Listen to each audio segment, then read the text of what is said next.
បាទនេះគឺជាសកម្មភាពការផ្លាស់ប្ដូរកញ្ចក់រថយន្ត Ferrari ឆ្នាំ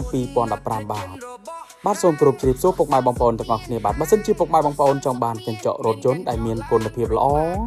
និងជាងដែលមានជំនាញច្បាស់លាស់ផ្នែកកញ្ចក់រថយន្តដែលគាត់មានជំនាញនិងបទពិសោធន៍យូរឆ្នាំខាងផ្លាស់ប្ដូរសូមកុំភ្លេចខាងកុសលសុខមានបាទខាងយើងខ្ញុំក៏មានលក់កញ្ចក់រថយន្តគ្រប់ម៉ាកគ្រប់ស៊េរីហើយក៏មានសេវាកម្មទៅផ្លាស់ប្ដូរកញ្ចក់រថយន្តជូនពុកម៉ែបងប្អូនដល់ទីតាំងផងដែរបាទហើយបើសិនជាពុកម៉ែបងប្អូនមានបញ្ហាដូចជាកញ្ចក់រថយន្តជ្រាបទឹកចង់កោះបិទបដូរស៊ុំឬក៏មានចម្ងល់អ្វីផ្សេងទៀតតាក់ទងជាមួយនឹងកញ្ចក់រថយន្តពុកម៉ែបងប្អូន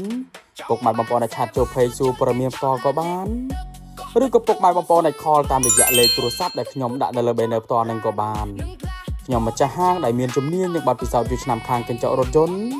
ខ្ញុំនឹងជម្រាបជូនពុកម៉ែបងប្អូនច្បាស់តែម្ដងបាទហើយបើសិនជាពុកម៉ែបងប្អូនមានបញ្ហាដូចជាកញ្ចក់រថយន្តបែកប្រេះស្រាំចង្អុត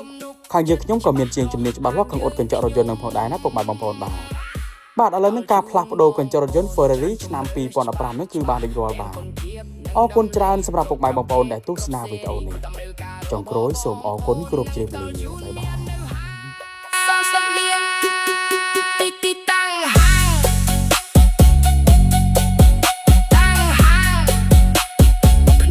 ចិត្តស្តុបទំបប់ទួលគោ